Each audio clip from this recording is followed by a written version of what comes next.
नमस्कार दोस्तों, आप सभी का जेके आईटी मंत्रा यूट्यूब चैनल में स्वागत है।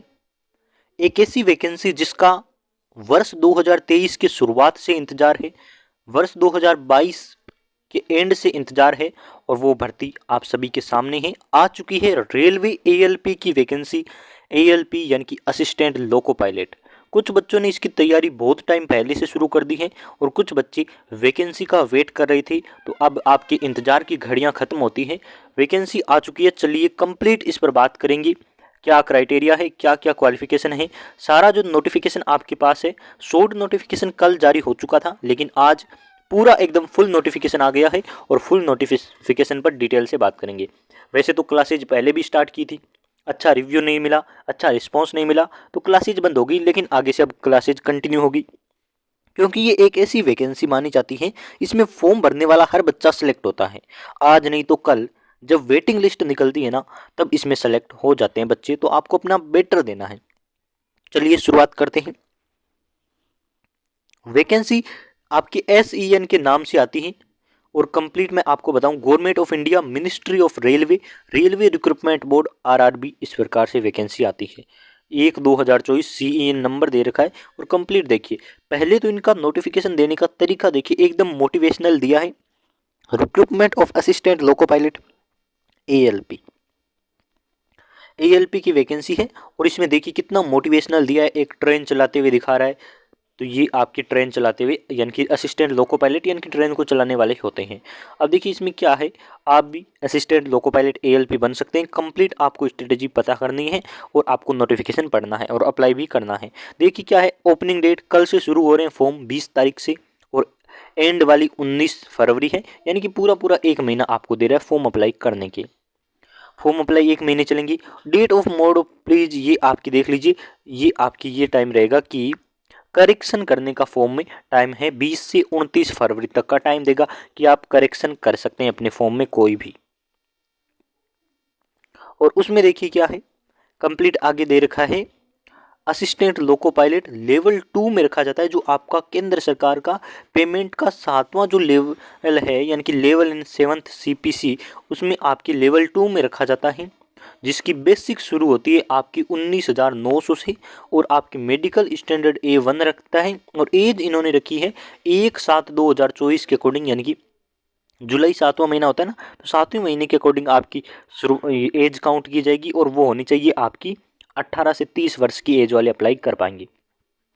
वैसे तो रेलवे के अकॉर्डिंग देखें तो total vacancy number of seat बहुत कम है, लेकिन बाकी डिपार्टमेंट के यदि हम देखें, अन्य डिपार्टमेंट की तुलना में DRDO, इसरो, इनकी मात्रा में काफ़ी बहुत गुना में बच्चों को बुलाया गया है। इनके 5696 बच्चे हैं, यानी कि लगभग 9700 आप कह सकते हैं। 5696 बच्चे बहुत होते हैं और आगे भी वेटिंग लिस्ट निकलती रहेगी। तो आप देखिए अभी इतनी सीटें हैं तो आपको तो अप्लाई करना ही है। 5696 इसमें सीटें हैं।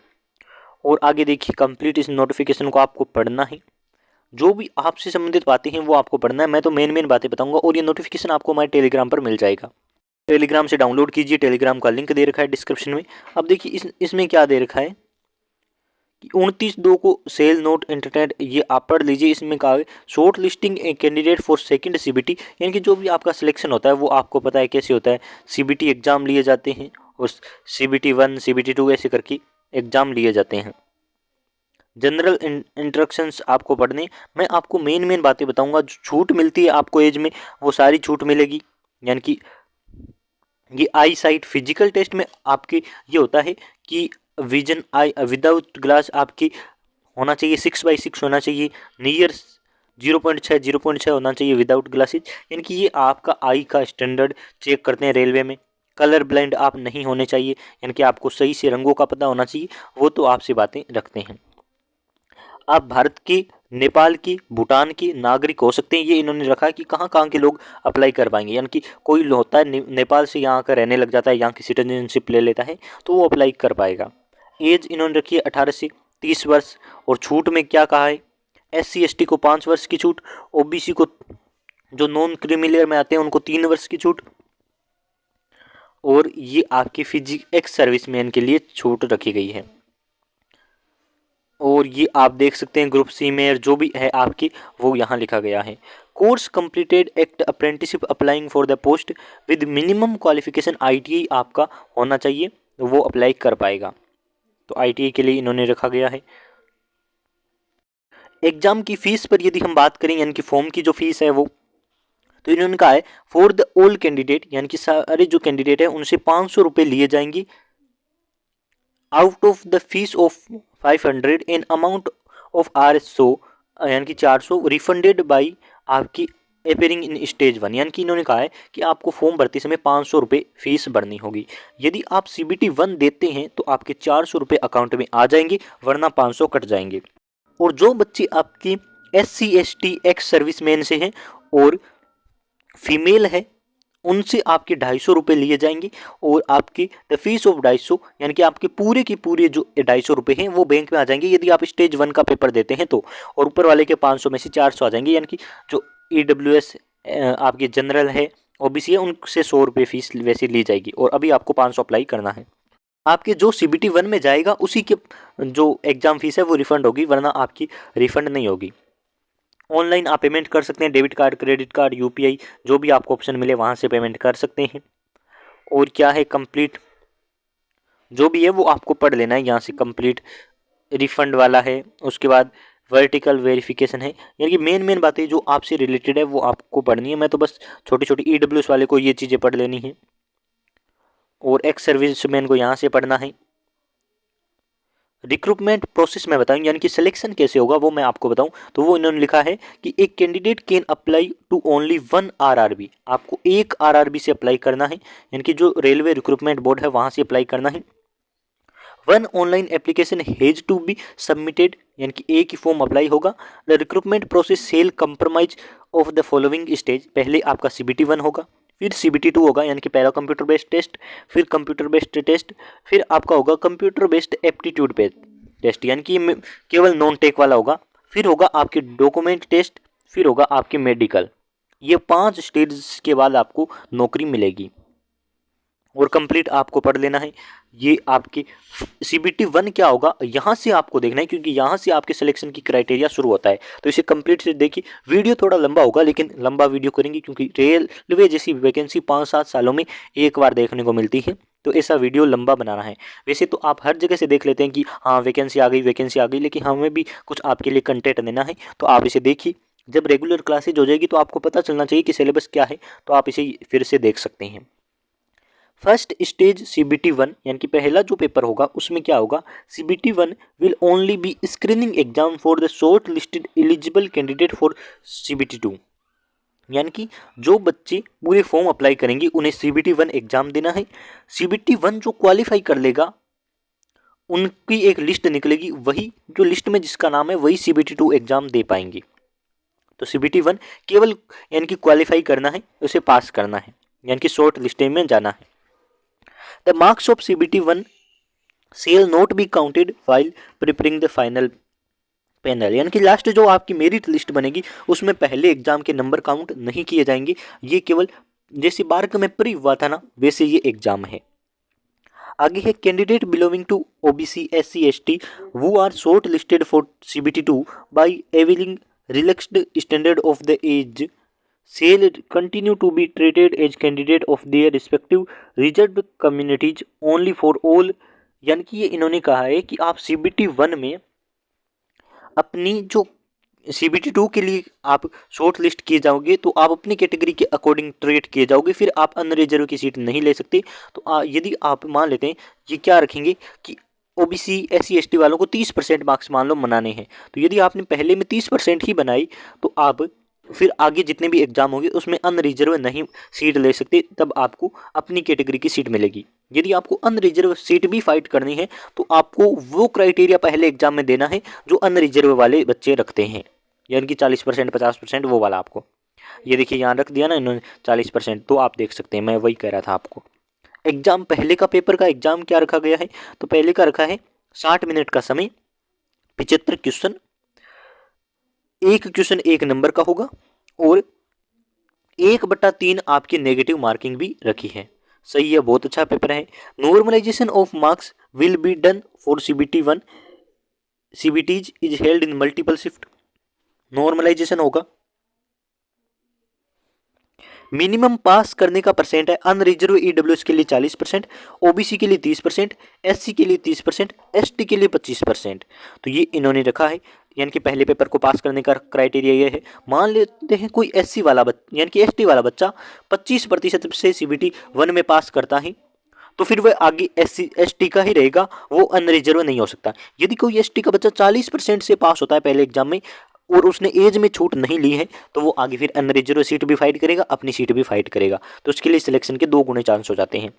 आगे लिखा है कि the standard of question CBT 1 will generally be in आपकी conformity with the educational standard of minimum technical questions, objective type multiple choice answer are likely to cover the topics, यानी कि ये टॉपिक दे रखे हैं, यहाँ से क्वेश्चन होंगे।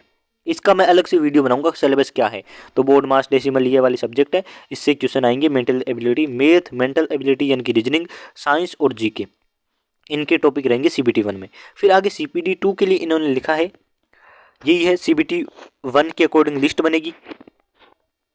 फिर इसमें क्या है, total number of candidate to be short listed limited of 15 times of the number of vacancies, यानी कि जो आपकी सीटें हैं 56 96, इसका 15 गुना बच्चे आपके सीबीटी 2 में आएंगे। 15 गुना बहुत होते हैं, यानी कि मैं 57 का 15 गुना करूं या 56 का 55 का ही मान लो 15 गुना करता हूं, तो आपको पता है कितने बच्चे होंगे, तो वो बच्चे आपके बुलाए जाएंगे।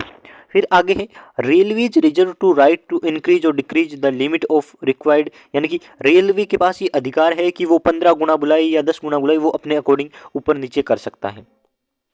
द फाइनल आपकी जो मेरिट है ALP will be prepared on the basis of the marks of, यानी कि जो CBT 2 होगा ना वही आपका फाइनल, जैसे बार्क में एडवांस टेस्ट हुआ था ना वैसे ही आपकी रेलवे का ये वाला CBT 2 होगा। तो CBT 2 को आपको बहुत अच्छे से क्रैक करना है, यानी कि इसमें आप हाईएस्ट स्कोर जितने बनाएंगे वही आपके सिलेक्शन की उम्मीदें रखेंगे। जैसे बार्क में जो एडवांस हुआ था ना वो वाला CBT 2 मान लीजिए आप। इसका सिलेबस आपके हैं, इसमें आपके 2 पार्ट होंगे, part A part B. Part A में क्या होगा, आपके टोटल टाइम 2 घंटे 30 मिनट यानी कि 2.5 घंटे का टाइम होगा। 175 क्वेश्चन होंगे। 2.5 घंटे में कितने होते हैं, 120 और 30 150 मिनट आपको मिलेंगी और आपके 175 क्वेश्चन होंगे। तो खतरनाक टाइम है, यानी कि बहुत कम आपको टाइम मिल रहा है। पार्ट 1 में होंगे 90 क्वेश्चन, 90 मिनट और 100 क्वेश्चन। पार्ट बी में होंगे 60 मिनट और 75 क्वेश्चन। तो लगभग आपकी खतरनाक ही है सब कुछ। और आपकी देयर सेल भी नेगेटिव मार्किंग 1/3 की नेगेटिव मार्किंग भी है। नॉर्मलाइजेशन आपके होगा, वो तो होना ही है, रेलवे में इतने फॉर्म भरे जाएंगे आप अंदाजा लगा सकते हैं। पार्ट ए में आपकी मिनिमम पास परसेंट है आपकी 40 25 25, ये सेम ही है, यानी कि जो पहले प्री में था वैसे ही पार्ट 1 को पास करने का है। Only the marks scored in the part A shall be counted for short listing for the candidate for further stage of recruitment process provided the candidate. आपकी जो क्या दे रखा है कि आपकी जो ये पार्ट ए होगा ना उसी से पार्ट बी की लिस्ट बनेगी। तो ये खतरनाक प्रोसेस है इनकी। और ये आपके सिलेबस दे रखा है पार्ट ए का। पार्ट बी का सिलेबस इन्होंने दिया है। पार्ट बी क्या है, part B is a qualifying test, यानी कि पार्ट जो ए होगा ना वही आपका सब कुछ है। आप मान लीजिए यही है आपको मोक्ष दिलाने वाला, नौकरी दिलाने वाला। पार्ट बी है ना आपका केवल जैसे बार्क में स्किल टेस्ट है ना वैसे पार्ट बी है, यानी कि केवल क्वालिफाई करना है। इसमें आपकी क्वालिफाई इन नेचर है, सेल हैव आपके क्वेश्चन होंगे वेरियस ट्रेड के, यानी कि जो आपके ITI के ट्रेड हैं उनके क्वेश्चन होंगे। जो आपके DGT का सिलेबस जारी किया गया है ना उसके अकॉर्डिंग क्वेश्चन होंगे। और इसमें आपकी क्वालिफाइंग 35% आपको मार्क्स बनाने हैं और इस वेबसाइट से आप पढ़ के बना सकते हैं। वो ITI वाला तो आपको सिलेबस पता ही होगा, इसमें आपको पढ़ने की ज़रूरत नहीं है। और candidate with ITI trade certificate, यानी कि ये आपका ट्रेड सर्टिफिकेट डिप्लोमा, ये आप समझ गए होंगे, यानी कि पार्ट ए ही सब कुछ है। फिर ये वाली जो ट्रेड है इसमें आप सब्जेक्ट दे सकते हैं। मैं आपको टॉपिक 1 पर फिर से बताऊंगा सिलेबस क्या है, इस पर अलग से वीडियो आपके लिए बनाऊंगा। कंप्यूटर बेस्ड आगे उसके बाद एक होगा CBAT एक एग्जाम और होगा, यानी कि 2 CBT 1 2 होने के बाद एक ही एग्जाम होगा, उसका नाम है कंप्यूटर बेस्ड एप्टीट्यूड टेस्ट। तो ये वाला आपके एग्जाम होगा। और उसके बाद आपके डॉक्यूमेंट वेरिफिकेशन और फिर आपको दे रखा है हाउ टू अप्लाई का ऑप्शन। तो हम एक बार देख लेते हैं कि CBAT क्या है, यानी कि कंप्यूटर बेस्ड एप्टीट्यूड टेस्ट क्या है। इसमें लिखा गया candidate equal to 8 times of number of total vacancy, यानी कि इस टेस्ट में जो वैकेंसी है उसका 8 गुना बच्चे बुलाए जाएंगे। और इसमें क्या है, ये कैटेगरी होगी आपकी शॉर्ट लिस्ट करके ही बुलाएंगे, और जो भी पार्ट ए के बेसिस पर बुलाया जाएगा, जो CBT 2 होगा ना उसका पार्ट ए होगा ना उसके अकॉर्डिंग इस पर बुलाया जाएगा। आगे लिखा है कि इसमें है it is mandatory to clear each test battery section of CBT, यानी कि जो आपके टेस्ट होंगे उसको क्लियर करना है, यही आपके लिए रखा गया है। और ये होगा आपकी हिंदी और इंग्लिश लैंग्वेज में होगा, इसमें नेगेटिव मार्किंग नहीं रखी गई है। तो आप कंप्लीट इसमें देख सकते हैं syllabus detail how to apply का ऑप्शन दे रखा है, तो इसे पढ़िए कंप्लीट। में मेन बातें आपके लिए सामने रख देता हूँ। फॉर्म कैसे भरना है और इन्होंने बता रखा है, ई कॉल लेटर के लिए बारे में बता रखा है, वेरिफिकेशन ओरिजिनल डॉक्यूमेंट होंगे, यानी कि डॉक्यूमेंट का वेरिफिकेशन एकदम लास्ट में होगा, और ये आपकी टेस्ट की बातें बता रखी हैं। एजुकेशन क्वालिफिकेशन में यहाँ दे रखा है कि असिस्टेंट लोको पायलट लेवल 2 में रखा जाएगा, 19,900 से बेसिक शुरू होती है। A1 आपकी मेडिकल स्टैंडर्ड है, और आगे इन्होंने दे रखा है कि 10वीं पास और साथ में ITI किसी भी ट्रेड से आपके NCVT SCVT दोनों अप्लाई कर सकते हैं। और साथ भी इतनी सारी ट्रेडों का नाम दे रखा है, फिटर हो गया, इलेक्ट्रिशियन, इंस्ट्रूमेंट मैकेनिक आपकी, और क्या है रेडियो एंड TV, ये सारी ट्रेड अपने जो भी आपकी ट्रेड है वहाँ से आप अप्लाई कर सकते हैं।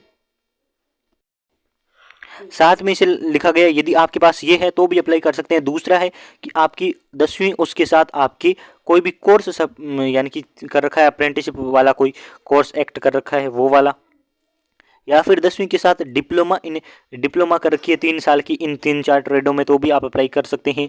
Combination of various stream of this engineering discipline in ITI, तो ये आप कर सकते हैं। 4-5 ऑप्शन है, अप्लाई कर पाएंगे। और सीटें इन्होंने बांट रखी है, अहमदाबाद ऐसे करके सीटें बांट रखी है, तो वो भी आप देख सकते हैं कितनी है। लिखा हुआ है RRB and zone wise vacancy detail on off ALP। तो हम राजस्थान की एक बार देख लेते हैं, आप राजस्थान का ऑप्शन भी यहाँ चूज कर सकते हैं। देखिए शुरू से देख लेते हैं, अजमेर दे रखा है ना, अजमेर हमारे राजस्थान का है, तो इसमें क्या लिखा है, नॉर्थन वेस्टर्न रेलवे आता है जोन, और इसमें 86 इसकी है, अनरिजर्व की 32 इसकी, 13 72 आपकी 25, और टोटल आपकी 228 है। फिर और राजस्थान का कोई है तो देख लेते हैं, राजस्थान का आपकी क्या होगा, यानी कि देख लीजिए अपना राजस्थान, अपने अपनी स्टेट का देख लीजिए, क्योंकि अपने स्टेट में नौकरी करने का एक अलग ही मज़ा होता है। बाहर करना चाहिए तो भी इसमें कोई प्रॉब्लम नहीं है, एक नौकरी होनी चाहिए सरकारी, और रेलवे जैसे डिपार्टमेंट में यदि नौकरी हो तो उससे बेहतर होगा ही क्या। तो पूरा नोटिफिकेशन आप पढ़ लीजिए, बड़ा हो गया 17-18 मिनट में पहली बार हमने वैकेंसी की न्यूज़ दी है। फिर भी देखिए क्योंकि रेलवे जैसी वैकेंसी में टाइम लगता है। चैनल को सब्सक्राइब कर लीजिए, अपने फ्रेंड सर्कल में शेयर करके उन्हें भी अप्लाई करवाइए, क्योंकि क्या है ना, वैकेंसी में वेटिंग लिस्टें आती रहती है। यदि आपका सिलेक्शन अब नहीं हुआ तो 5 साल बाद आपको कभी भी कॉल लेटर आ सकता है कि भाई आ जाओ, आपका रेलवे में उस टाइम सिलेक्शन हो गया था और आप नंबरों में पीछे थे, लेकिन आज वेटिंग लिस्ट में हम आपको बुला रहे हैं, तो ज्वाइन कर लीजिए। बहुत बहुत धन्यवाद आप सभी का। फ्रेंड शेयर में यानी कि जो भी ग्रुप है उसमें शेयर कर दीजिए, और लाइक शेयर तो आपको करना ही है। बहुत बहुत धन्यवाद। क्लासेज रेगुलर होगी आपके लिए, रेलवे बार्क जितने भी एग्जाम होते रहते हैं वगैरह वगैरह, उन सब की क्लासेज नॉन टेक की हम प्रोवाइड करवाते हैं, और रेलवे तो पूरा नॉन टेक है। तो इस चैनल को सब्सक्राइब करवा लीजिए, आप भी कर दीजिए, और अपने फ्रेंड सर्किल को भी करवा दीजिए।